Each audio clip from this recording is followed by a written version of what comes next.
The autumn storm drummed against my window pane, a restless sound that echoed the frantic beating of my own heart as my thumbs flew across my phone's screen. The device's cold light was the only thing pushing back the darkness, carving out the weary shadows beneath my eyes, a souvenir from 3 sleepless nights spent by Emma's side.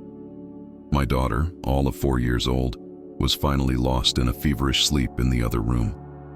I sank deeper into the embrace of my worn-out sofa, the familiar scent of baby powder and cheap laundry soap clinging to the cushions. Just one more chance. I breathed into the empty room, drafting a message to Mike. He was Emma's father, my ex, and a ghost when it came to his responsibilities. He was 3 months late on child support and had conveniently vanished now that rent was due. I had to remind him that his daughter was real, that we were sinking. The old radiator in the corner hissed and clanked, putting up a futile fight against the October chill bleeding through the apartment's thin walls. Emma's medicine is running out. Rent is due. You promised the $200. Answer me. I pressed send, my desperation making me bold. A second message followed instantly. I know you got paid for that Castelli job. Don't make me reach out to them. It was a hollow threat. All I knew about his employers was the name he'd dropped during a shouting match, a promise of a big score that never came. Just another lie from a man who built his life on them. I let the phone fall, pressing the heels of my hands into my temples to ward off the migraine that had become my constant companion. The light bulb above me flickered, a perfect metaphor for my life. Just then, my phone buzzed. A reply. My heart leaped as I scrambled to grab it. But the message wasn't Mike's usual string of excuses. It was 3 words that turned my blood to ice. Who is this? It was a different number. In my haze of exhaustion, I'd messaged the wrong person. A stranger. So sorry, wrong number. Please disregard, I typed quickly. The reply was instantaneous. What Castelli job? A knot of dread tightened in my stomach. I should have ignored it, but my fatigue had eroded my common sense. Nothing. My ex mentioned the name. It was a mistake. The response was a command. Your name, now. The authoritative tone made my fingers freeze over the keyboard. This felt wrong, dangerous. It was a mix-up. I'm sorry to have bothered you, I replied. The 3 dots appeared, vanished, then reappeared. Address. It wasn't a question. My hands started to shake. I put the phone down, refusing to answer. Outside, the rain grew heavier, a frantic drumming against the glass. I checked on Emma, needing the simple comfort of her quiet breathing. Her fever was gone, a small mercy. Back in the living room, the phone buzzed relentlessly. I crept toward it, reading the messages from a distance. I already know who you are, Sophia Ellis. My full name. I hadn't told him that. 1422 Westbrook Avenue, apartment 3B. My address. A gasp escaped my throat. Your daughter is feeling better. The phone slipped from my numb fingers. How could he know about Emma, about her fever? My mind raced. Was this some sick prank by Mike? Or had I accidentally stumbled into something far worse? I peered through the blinds. The rain-slicked street below was empty, save for parked cars shimmering under the streetlights. Then I saw it. A black Escalade, gleaming in the downpour, pulled up to the curb. Its engine stayed on, exhaust pluming in the cold air. Another identical SUV appeared behind it, then a third from the opposite direction. Within moments, 5 black vehicles had formed a silent, menacing ring around my building. My phone buzzed again. Coming up. A statement, not a request. I backed away from the window, my heart pounding. The building's buzzer was broken, but I knew that wouldn't stop them. The kind of person who could find my name, my address, and my daughter's health status in minutes wouldn't be deterred by a faulty lock. Heavy, unhurried footsteps echoed in the stairwell. They stopped right outside my door. The silence stretched. Then my phone lit up one last time. Open the door, Sophia. I clutched the phone, backing toward Emma's room. A soft, controlled knock sounded more terrifying than a banging fist ever could be. The phone buzzed again. I am not here to harm you or Emma. We need to discuss Michael. Michael. not Mike. Only his mother called him Michael.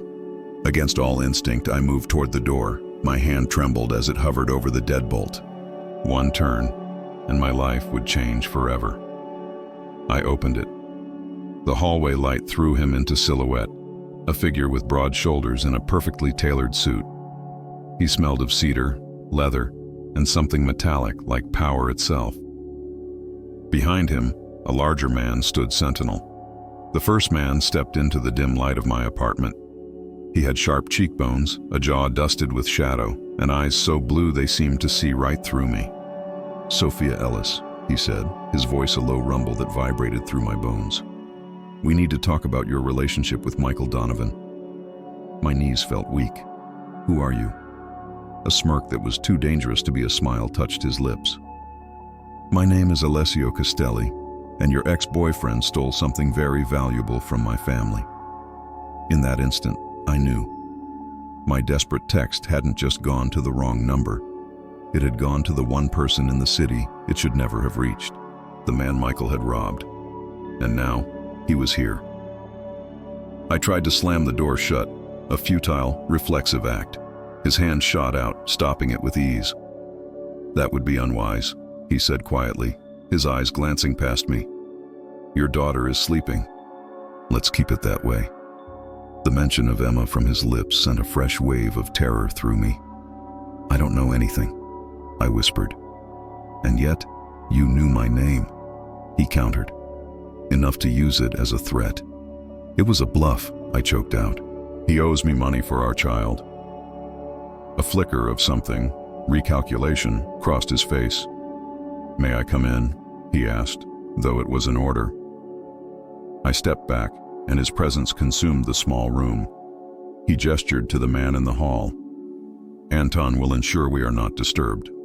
His gaze swept over my shabby living room, the scattered toys, the unfolded laundry. "Tell me what Michael took," I demanded, trying to find some footing. "He didn't just take money, Sophia," Alessio said, his gaze pinning me in place. "He took information. Information that could get people killed, including perhaps his own daughter." "My daughter has nothing to do with this," I shot back, positioning myself between him and the hallway to Emma's room. "I'm afraid you're mistaken," Alessio said, his voice calm but firm. "The moment Michael betrayed me, he involved everyone he's connected to." He gestured to the couch. "Sit down, Sophia." I perched on the edge, ready to flee, though there was nowhere to go. "For 3 years, Michael worked for me," he began. "Insignificant jobs, until 6 weeks ago, when he was given a flash drive. He didn't just steal it, he copied it. He's been trying to sell it to my rivals." The story sounded exactly like something Mike would do. "I haven't seen him in weeks," I insisted. Alessio picked up a framed photo of me and Emma laughing in the park. His finger traced the frame. "You have a beautiful daughter." His words were a veiled threat. "Please don't." "I'm not threatening her," he said, setting the photo down. "I'm explaining that Michael has put a target on both of your backs. The people he's trying to sell to. They make me look like a saint. And they are also looking for him. They won't be as polite as I've been." A hysterical laugh bubbled up. "This is polite? If I wanted to threaten you, you would know it," he stated simply. "The cars outside are your security. As for your number, Michael listed you as his emergency contact. And I know about your daughter's illness because my business owns the building your pharmacy is in." I felt utterly exposed. "What do you want from me?" "I want to find him before my competitors do. And you are going to help me." "How?"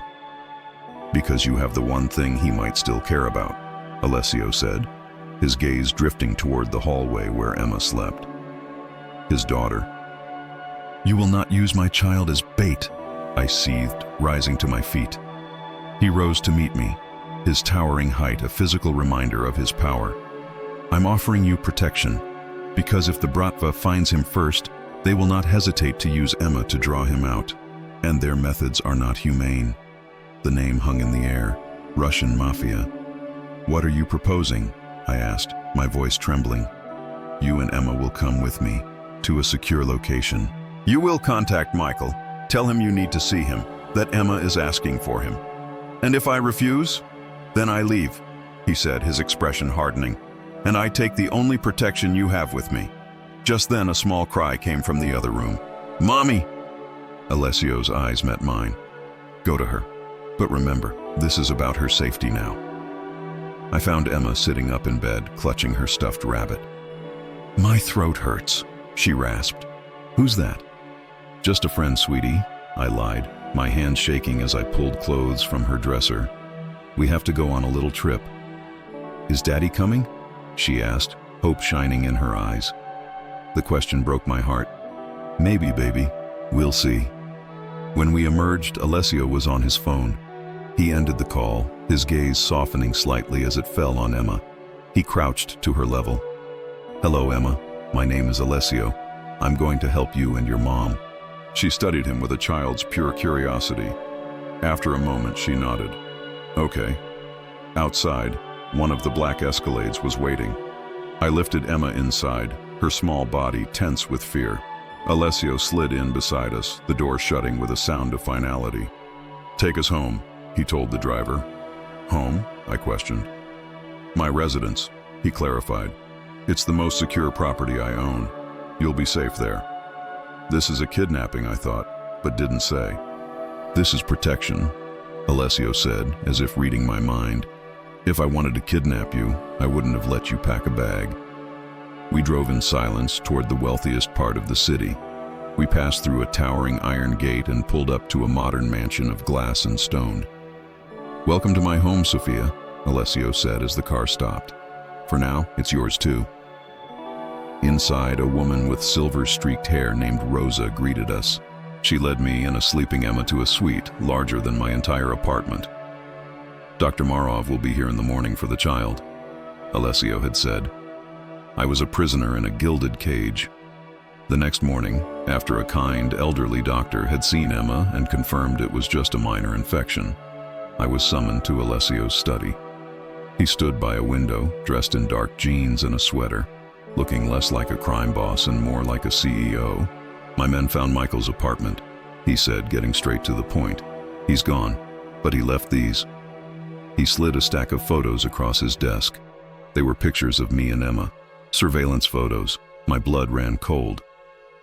He was watching you, Alessio said, his voice tight. He pushed more photos toward me, these of stern-faced men. Viktor Petrov and Nikolai Baronov. Alessio identified them. Leaders of the Russian organization I mentioned. I sank into a chair, my legs giving out. Why? Because he's planning something, Alessio said, his voice grim. Something that involves using his own daughter. He then handed me a small pink unicorn backpack, Emma's. Inside was her passport, clothes, and a thick envelope of cash. He was going to take her, I whispered, the ugly truth crashing down on me. He was going to abduct our child. I believe so, Alessio said, his voice softer now. He planned to use what he stole from me to negotiate safe passage out of the country, with Emma as his insurance. Tears of betrayal burned my eyes. How do I know you didn't plant this? I asked, a last, desperate attempt to deny the truth. To what end? He asked reasonably. I don't need deception to force your cooperation. He was right. What now? I asked, my voice hollow. Now, we proceed. You will contact Michael. Tell him you know about the passport, about his plan. Tell him if he ever wants to see his daughter again, he needs to meet you. And your men will be waiting, I finished. Yes, but if he was watching you, he may know you're gone. He might be desperate enough to contact Petrov directly. I thought of Emma, safe upstairs, blissfully unaware. I want guarantees, I said, finding a sudden strength.